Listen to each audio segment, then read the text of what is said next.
Hey everybody, Shayne from BD Diesel, and today we're here to talk about the Killer Grid Heater Upgrade Kit. We've been super overwhelmed with all the awesome response and feedback we've been getting on our new kit, but we've also found across the internet that there's been tons and tons of questions and maybe misconceptions about how the system works.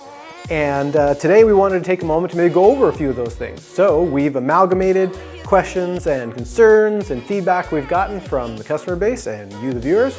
So come along and let's go over some of them together.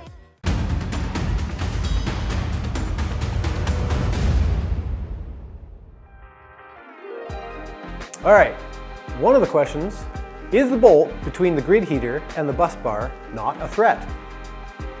This is a common question that we see all the time and hear and customers call in. I'd like to take a minute to maybe explain this a little further in case you haven't seen how the assembly looks in the truck. I mean, there's lots of pictures of it all over the internet, but I've got real parts right here, right now. So the question pertains to this fastener right in here. And what this fastener does in the factory assembly that we're seeing here is the power comes down the bus bar and is sandwiched by the fastener onto the heating grid here. So the power transmits down here into the fastener and onto the grid heating element itself from factory. And so we can see here on a very burnt one, bear with me, that the fastener goes through and has a nut on the backside.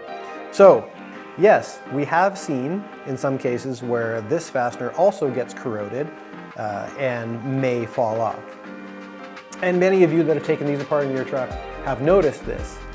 So yes, it still is somewhat of a concern, but we try our best to mitigate the challenge with our design. So instead of having the nut here on the back, we remove that by having the bus bar itself threaded to receive the fastener. So we remove the chance of the nut coming off by threading the bus bar itself. So inside there's threads in there, and this fastener threads directly into the bus bar instead of having the nut on the back. So first way we mitigate the challenge of this fastener is by removing the nut. So there's no piece to fall out there. And the other thing we do is we make sure to have the high temp thread locker pre-applied on this fastener here, so that when you put it together, it has the best chance of not coming out or having issues. The other thing that we do and make sure in our design is that the bus bar itself is directly in contact with the heating element in here, so that the fastener doesn't experience any of the electrical current. Yeah, it's going to get all warm and hot in here because this whole thing is all, as you've seen in videos, glowing red hot. But by isolating the fastener, we help mitigate some of the corrosion and stuff that may exist. So yes, in summary, to mitigate the concerns with this fastener, we also thread this piece to get rid of the nut and make sure that it is electrically isolated from the system.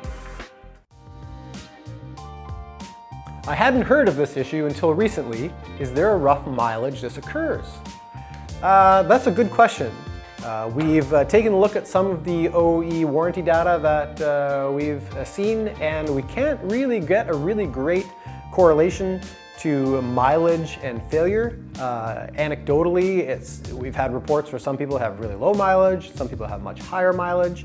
I would bet it has to do with how many actual cycles and how long. So if you lived in northern climates, your grid heater probably sees a lot more cycling and a longer period to get the intake temperatures up compared to, say, if you lived in Southern California.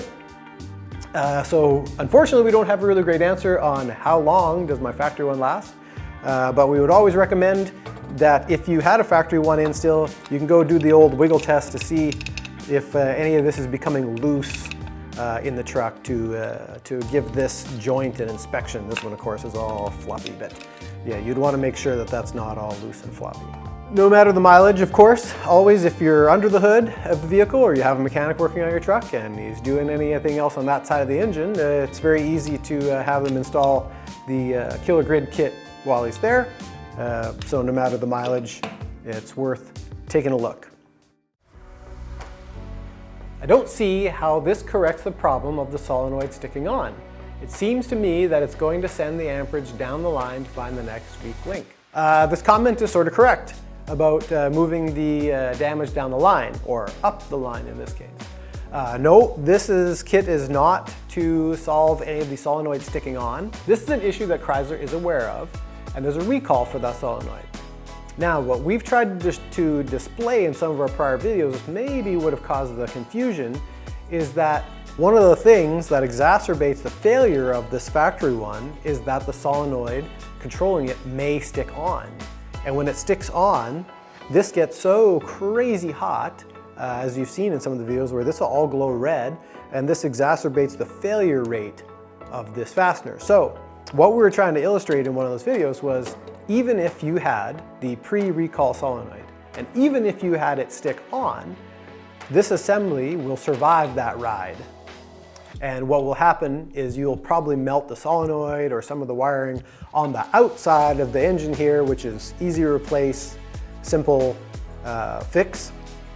So I guess, no, this does not solve your solenoid sticking on, but if your solenoid stuck on, you do not have to worry about any of this inside being damaged or anything. It'd be all just external wiring and things, which Chrysler should be able to take care of you since there's a recall on that item.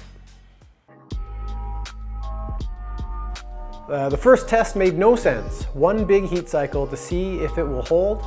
It needs repeated cycling in the cold weather and high engine temps to really determine the longevity. Yeah, I don't disagree with this statement question. Correct, the test that we showed on one of our videos, again, was maybe misleading, wasn't quite received the right way. The long, drawn out, just on constant test was to illustrate that sticking on solenoid problem and how we want to see the solenoid melt down or fail before we see any of this business on the inside of the engine fall off or cook. Yes, during development, we had a test rig set up and on a cycle controller, and we put thousands and thousands and thousands of cycles. Here in Canada, the weather's cold, so we did cold weather testing. We live in that environment. It gets cold here. So yes, during development, lots of cycle testing on a bench, cycle testing in a vehicle. We have covered those bases. But the video that we're talking about with the long drawn out test, that was just to illustrate what the failure mode would look like if your solenoid did stick on OEM versus the killer grid heater kit. What kind of thread lockers are present on the killer grid heater kit? This is a great question, and we get this sometimes. There's two threaded interfaces on the kit. The first one we'll talk about is this main one, the main failure fastener, the one that comes from the outside to the inside. So what we've done on this one is this blind hole that's threaded inside there has a specialty thread that actually has a mechanical locking wedge feature actually cut into the thread pattern itself, like the actual tooth profile is not standard inside the threaded hole. It uses a standard type of fastener. It's not a special fastener, but it has special threads. And so this actually has a mechanical locking system where once installed and torqued, the threads actually bite into one another. One of the advantages of having a mechanically locked fastener here is it doesn't matter what temperature it runs at or operates, the threads will always be mechanically locked. So that's why we use a special thread in here. This end, what we do is we get a special high temperature nylon based thread locker pre-applied to the fastener that's rated for the temperature range that this sees. So again, mechanical locking, high temperature nylon based thread locker to try and mitigate all the possibilities of the fasteners falling off, like the OE one, which has not very great thread locking mechanisms applied. I hope that answered the question. You can always check out our website. We show some of the details and we discuss some of the thread locking things about the product. But yeah, if you have any more questions on this kind of stuff, please do reach out. How does the grid heater on this factory setup compare to the coil heater that is applied in some other kits? So, in testing, we found that this grid here can pull 200 amps of current to heat. Now, as you would imagine, a direct coil heater and the current is, that's how much heat you're getting out, right? You're just turning that straight into heat. The little coil heater that's applied in many aftermarket intake products is rated at 50 amps.